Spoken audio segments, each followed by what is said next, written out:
And then there were four. We are down to the final four in the NHL playoffs, ladies and gentlemen. It's exciting.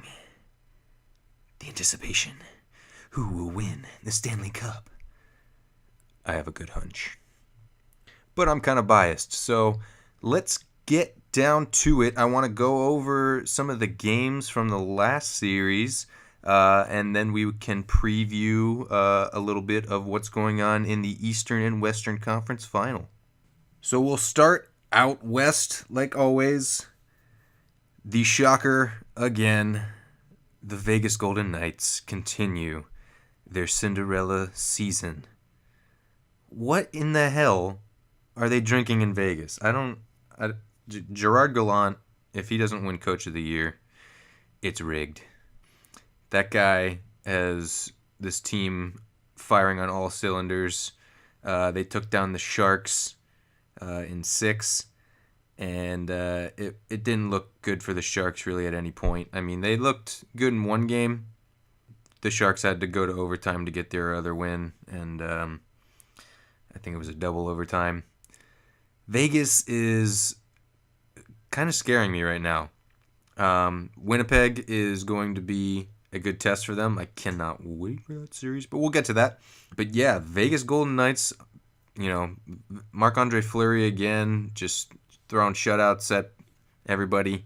That's a scary team out there because they just have this mentality where it's us against the world and we're going to beat everybody. They're not afraid of anybody. Every line comes at you with the same, tenacity. It's really impressive to watch that team play. Let's move on to the other series between Nashville and Winnipeg. That was crazy. I did not see Mark Scheifele being that much of a beast. 7 goals on the road, new record in the NHL. For a playoff series, that was unbelievable. He is coming into his own. He's turning into an elite player like everyone thought he'd be. Blake Wheeler is a really good mentor for him. He's just blossomed this past year, past 2 years really. But the Jets take down Nashville in 7 games.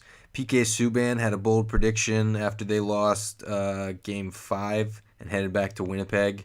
He said they'll come back to Nashville, and they did, but Pekka Rinne was not able to stop anything in the first 10 minutes of Game 7, and therefore he was pulled for like the 3rd time in a home game in that series. Kind of scary that a Vezina Trophy candidate can be taken down like that by the Winnipeg Jets. That's why I'm a little scared of them. But we're gonna. I mean, that's in the future. We're not gonna worry about problems that haven't arrived yet. So the Jets are looking strong. Connor Hellebuck is having an amazing playoff run right now. He's got a lot of help, but that team is just very potent right now. And this is going to be a hell of a series. Winnipeg and Vegas. All right, so let's talk about that. Winnipeg and Vegas. That is going to be so exciting. It's starting tonight. Depending on when I post this, it might be posting the same time this game's going on. So Winnipeg, I see them taking down Vegas, but of course, every time we root against Vegas, or I root against Vegas, everybody is proved wrong. I feel confident about them finally coming to an end here in the Western Conference Finals.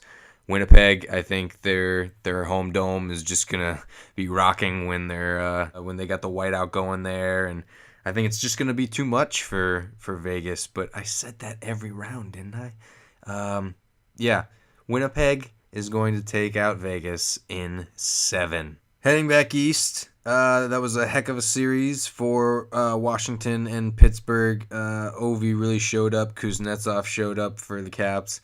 It was you thought it was going to be destiny for Pittsburgh to three-peat, But sorry to burst your bubble, Pittsburgh fans. That's unfortunate for you guys. You guys have, yeah, it's not really unfortunate for you guys. You guys have had a lot of success lately, so I think you guys can step aside and let someone else take over this year and have some success and enjoy a cup or two. But the Capitals finally exercised the demons, as they said, and moved on to the third round finally since like the 90s. And Ovi has finally got a shot to win a cup, which kind of scares me. He kind of sees it in the near distant future. Washington's got a very deep team. They have a few key injuries right now, but it didn't seem to stop them in Game 1, unfortunately, of the Eastern Conference Finals.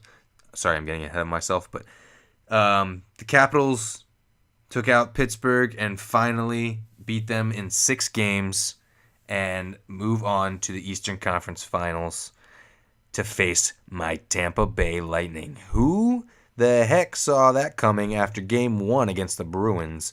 They shellacked us. And it was looking pretty bad. I mean, we definitely outplayed them in the first period, and but they got a pretty good power play over there in Boston, and they were able to take advantage of it throughout the series. But we shut them down 5-on-5. We were able to just execute our game plan. We played a lot more physical than I've ever seen us play. Our team just played as one unit. And that's what we need to see here in the Eastern Conference Finals. But the Bolts won 4 straight against the Bruins. What? 4 straight? Unbelievable. Sorry about that. My family is all in Massachusetts and they're big Bruins fans. So sorry, fam. But it's our time this year. You guys got some good young guys. They're going to come up and you guys are going to be successful for a while. But this year is for the Bolts. And it was really nice to get some, as we exercised our demons from 2011, we oust the Bruins in 5. So the Eastern Conference Finals is going to be a heck of a matchup. We've already had Game 1, unfortunately, is in the books. The Capitals took that 4-2. They were winning 4-0 at one point, but the Bolts came back in the third with a little bit of a push. Palat and Stamkos scored, and it looked like they were going to make a little bit of a comeback, but they just weren't getting the goals as quick as they needed to get them, and they ran out of time. So we're going to look forward to Sunday, Game 2. Our Bolts are going to come out hot. They're going to take on the Caps hard. And we are going to come out with a victory, a split here at home, and I see us winning this series in 7. I would love to see us just shock them in one of the games, hopefully Game 3, back up there, and then we can kind of take advantage like we did in the Boston series and kind of just bring it to them on Game 4. But we shall see. I think the Capitals kind of see the end in sight for the first time. They're over the hump, and they're over the halfway hump at least, and they can see that, hey, they've got a little bit of a push here. They can make a run, and but we're going to be standing in their way. So I think it's going to be a tough series. That's why I think it's going 7. Everyone picked the Bolts from the beginning to oust them in 5 or 6, and I thought that was, or 4 even is what I was hearing for some people. But I think the Bolts will take this in 7. That home ice advantage will come in handy, and we will move on to probably take on Winnipeg. All right, that's going to do it for the third round preview of the Stanley Cup Playoffs. I appreciate everyone who listens to this. Honestly, it's not a lot of you, but if you are listening to this, I greatly appreciate you. Hopefully, we've got another round to cover. Going to pray to the hockey gods, the thunder gods, the lightning gods, all the gods. Thank you for listening, and I greatly appreciate it. Let's get a W on Sunday, Bolts fans. Let's do this. Go Bolts. You get what's given to you. Square one, here I come.